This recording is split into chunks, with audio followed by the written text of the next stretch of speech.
Now, we know our first guest, Carrie and David Grant, as expert vocal coaches working on Fame Academy, even coaching Frankie in S Club Juniors.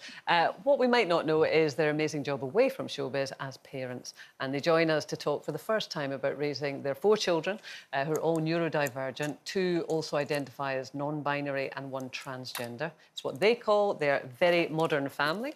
And they've talked about the challenges and highs and lows in a bid to help other parents going through the same.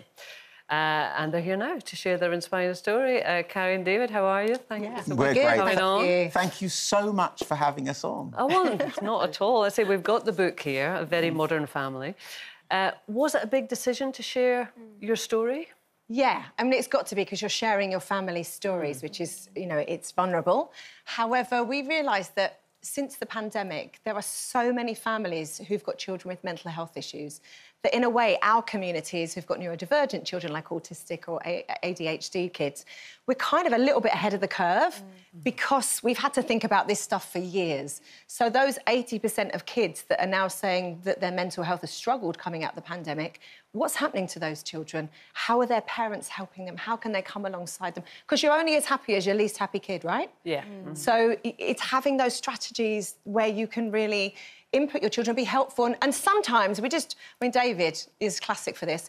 I just want to solve all their problems. Yeah. Very much so. And I think that, in a way, it shows that when you have children who are presenting in ways that you're not equipped to deal with. I mean, you know, Carrie mentioned the 80% of kids that have been affected, whose mental health has been affected. There's been an 83% increase in referrals to the serious eating unit, you know, like serious eating disorder unit. Sorry. And I think that for a lot of parents, they just I don't know how to cope with this. How do I talk to my child? What do I do? When the normal ways of parenting, that we, of course, all come into parenting going, yeah, that's what I'm going to do. That's how we're going to do it. We'll be those nice, strict parents, and then it doesn't work. Yeah. Well, tell us a bit about your family then, Carrie. Oh, sorry. No. So tell us a bit about your family then. Oh, they're incredible. They're absolutely bonkers, but wonderful. They put the funk into dysfunctional. No, they are. They're outside the box. They're outside, you know, outside the box. And because of that, they're magical, amazing, with incredible expanse of imagination. But it also comes with challenges. It comes with how do you work with schools that don't necessarily want to work with your children, that don't want to make those adjustments? How do you work through having a child that's on suicide watch, trigger warning? You know, how we had 3 years with a child on and off suicide watch, and that's going to change you as a parent. I was going to ask you, what are the specifics of the parenting challenges that you're facing? Because you guys both come from quite traditional parenting backgrounds. So just explain for those at home who don't know the specifics of actually what you've been dealing with. OK, so one child we discovered... Actually, we discovered on the same day that 2 of our children were on the autism spectrum. Wow. OK? One of our children has ADHD. I don't know where that comes from. 4 of them. No, 3 of them. How many have you got now? So I don't know. 3 of them. 3, 4. 3 of them have ADHD. We have dyspraxia, we have dyslexia, we have dyscalculia, which is the numerical equivalent of dyslexia.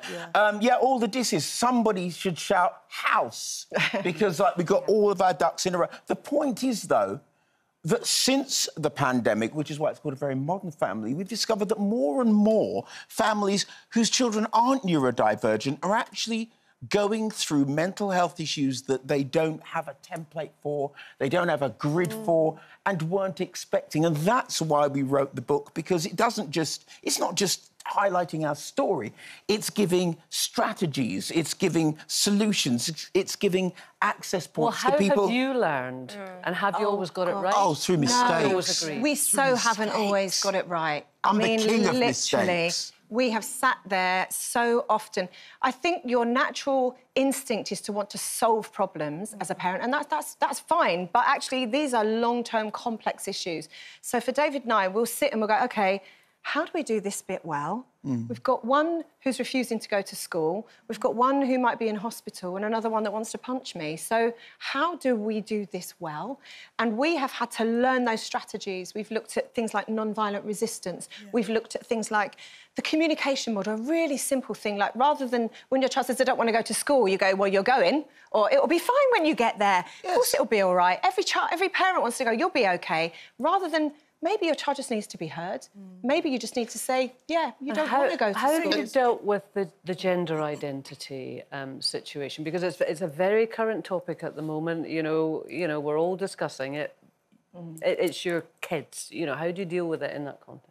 I think that one of the things that we are aware of, and that every parent should be aware of, is that, you know, there is so much fear stoked around gender identity. I think it was Shakespeare who said, "Wouldn't a rose by any other name smell as sweet?" The child that you have is the child that you have. If you discover that your child, or they discover that, look, I am in the wrong body, if they discover, or you discover, this child is autistic, what you're doing is you're simply giving a framework for the child you already know.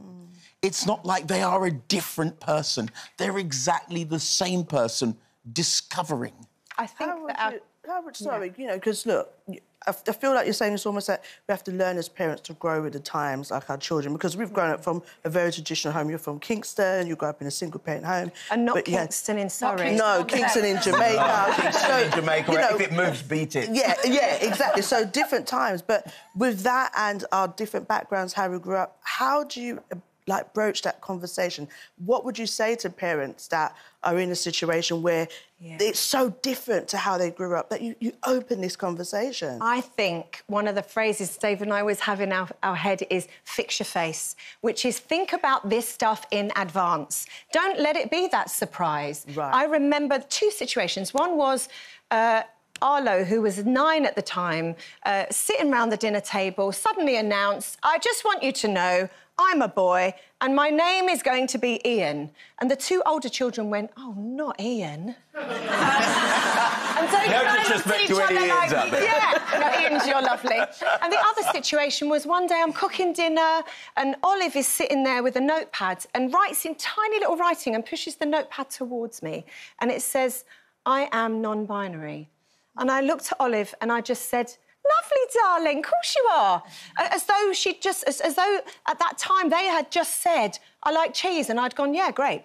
So it has taken me a long while to just get my head round what does this mean for my child. And you two have a great dynamic. Have you fallen out along my gosh. the way about goodness, how listen. to handle... Jane, I'm so sorry, man. It's just like, talk about falling out. Because, you know, when you are co-parenting, it's important to be on the same page. We always are told that.